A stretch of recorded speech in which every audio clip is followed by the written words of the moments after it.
Assalamualaikum warahmatullahi wabarakatuh. Perkenalkan, nama saya Jihan Marata Putri dengan NPM 190.318.291. Di sini saya akan menjelaskan penelitian saya yang berjudul Pengaruh Kepemilikan Manajerial dan Kepemilikan Institusional terhadap Kebijakan Dividen pada Indeks Kompas 100 di BI tahun 2019 dan tahun 2020.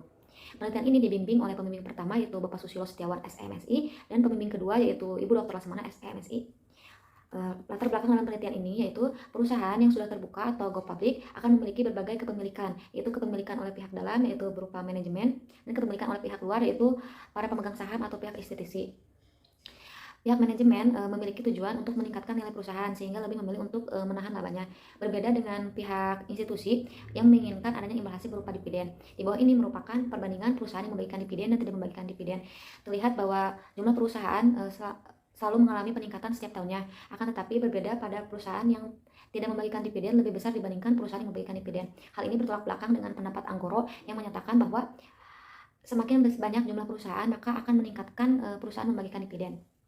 Kemudian kepemilikan perusahaan yang sudah IPO terbagi menjadi dua, yaitu kepemilikan manajerial dan kepemilikan institusional. Terlihat bahwa kepemilikan manajerial pada saham RALS di mana saham tersebut sebesar 7,41% dan mengalami peningkatan.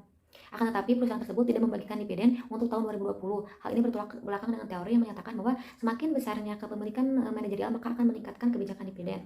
Sama halnya dengan kepemilikan institusional di mana pada saham APLN memperoleh kepemilikan institusional sebesar 80% dan PNBN 84%, kemudian mengalami peningkatan. Akan tetapi perusahaan tersebut memilih untuk tidak membagikan dividen. Hal ini bertolak belakang dengan teori yang menyatakan bahwa kepemilikan institusional meningkat maka perusahaan membagikan dividen juga akan meningkat. Sehingga rumusan masalah dalam penelitian ini, yang pertama, apakah terdapat pengaruh kepemilikan manajerial terhadap kebijakan dividen, apakah terdapat pengaruh kepemilikan institusional terhadap kebijakan dividen, dan apakah terdapat pengaruh kepemilikan manajerial dan kepemilikan institusional terhadap kebijakan dividen. Sehingga kerangka pemikiran dalam penelitian ini yang pertama yaitu pasar modal, yaitu tempat bertemunya pihak yang lebih mempunyai kelebihan dana dan pihak yang memiliki kekurangan dana, di mana dalam pasar modal tersebut akan memperjualbelikan sekuritas. Salah satu sekuritasnya yaitu saham. Saham tersebut dijual belikan pada Bursa Efek Indonesia. Di Bursa Efek Indonesia itu terbagi berbagai macam indeks, yaitu salah satunya indeks Kompas 100. Indeks Kompas 100 tersebut memiliki laporan keuangan setiap tahunnya yang memberikan informasi terkait modal saham. Ketika perusahaan tersebut sudah melakukan IPO, maka perusahaan tersebut akan memiliki beragam jenis kepemilikan, yaitu kepemilikan manajerial dan kepemilikan institusional. Kepemilikan manajerial dan kepemilikan institusional ini akan menentukan suatu corporate action perusahaan, sehingga akan menghasilkan kebijakan dividen. Kebijakan dividen ini akan ditentukan berdasarkan pot kepemilikan manajerial dan kepemilikan institusional pada rapat umum pemegang saham, sehingga akan menghasilkan dua kemungkinan, yaitu apakah akan membagikan dividen atau tidak membagikan dividen, sehingga adanya pengaruh kepemilikan manajerial dan kepemilikan institusional terhadap kebijakan dividen. Kemudian metode penelitian dalam penelitian ini, yaitu objek dalam penelitian ini yaitu kepemilikan manajerial, kepemilikan institusional, dan kebijakan dividen. Sedangkan subjek dalam penelitian ini yaitu Indeks Kompas 100 tahun 2019 dan 2020. Untuk metode penelitian dalam penelitian ini yaitu deskriptif verifikatif. Populasi dalam penelitian ini yaitu Indeks Kompas 100 tahun 2019 dan 2020 berjumlah 149 perusahaan. Sedangkan sampel dalam penelitian ini itu menggunakan purposive sampling, sehingga didapatkan sampel sebanyak 42 perusahaan dengan 2 periode pengamatan sehingga diperoleh 84 data. Kemudian teknik pengumpulan data dalam penelitian ini yaitu dengan data kuantitatif dan data sekunder berupa laporan keuangan. Kemudian teknik analisis data itu menggunakan statistik deskriptif dan yang kedua regresi logistik biner. Untuk statistik deskriptif didapatkan bahwa rata-rata kepemilikan manajerial yaitu sebesar 1,6%, sehingga dapat disimpulkan bahwa kepemilikan manajerial merupakan pemegang saham minoritas. Kemudian kepemilikan institusional memiliki rata-rata sebesar 63%, sehingga dapat disimpulkan bahwa kepemilikan institusional merupakan pemegang saham dominan atau mayoritas.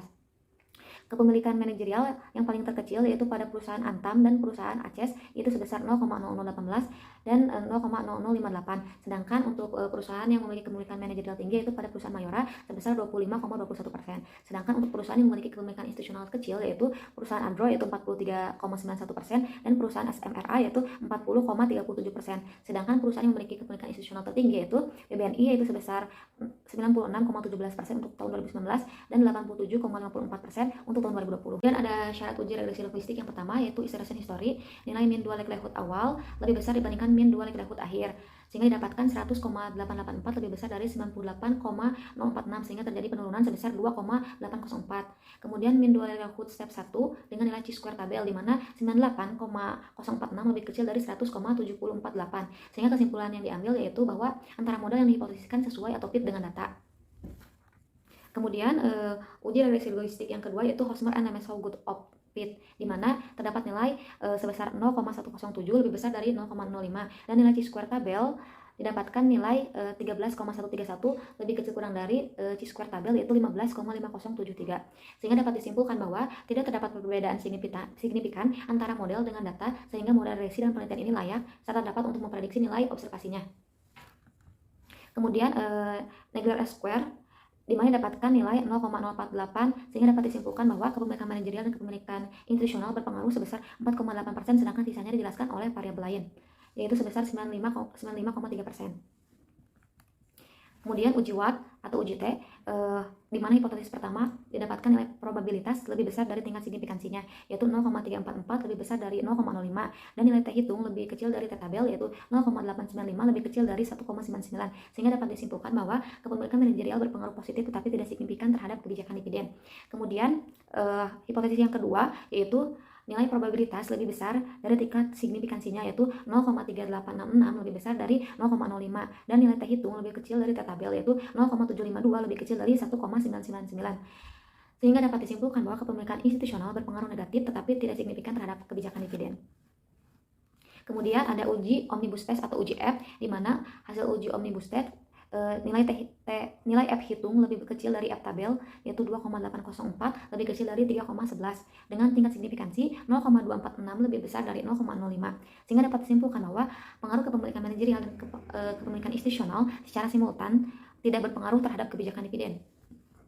Sehingga kesimpulan yang dapat diambil dalam penelitian ini yang pertama, pengaruh kepemilikan manajerial terhadap kebijakan dividen menggunakan regresi logistik biner didapatkan hasil uji Watt atau uji T bahwa kepemilikan manajerial berpengaruh positif dan tidak signifikan terhadap kebijakan dividen pada Indeks Kompas 100 tahun 2019 dan tahun 2020. Yang kedua, pengaruh kepemilikan institusional terhadap kebijakan dividen menggunakan regresi logistik biner didapatkan hasil uji Watt atau uji T bahwa kepemilikan institusional berpengaruh negatif dan tidak signifikan terhadap kebijakan dividen pada Indeks Kompas 100 tahun 2019 dan 2020. Kemudian yang ketiga, pengaruh kepemilikan manajerial dan kepemilikan institusional terhadap kebijakan dividen menggunakan regresi logistik biner didapatkan hasil omnibus test atau uji F bahwa kepemilikan manajerial dan kepemilikan institusional secara bersama-sama tidak berpengaruh signifikan terhadap kebijakan dividen pada Indeks Kompas 100 tahun 2019 dan 2020. Sekian presentasi dari saya. Mohon maaf apabila ada kesalahan. Wassalamualaikum warahmatullahi wabarakatuh.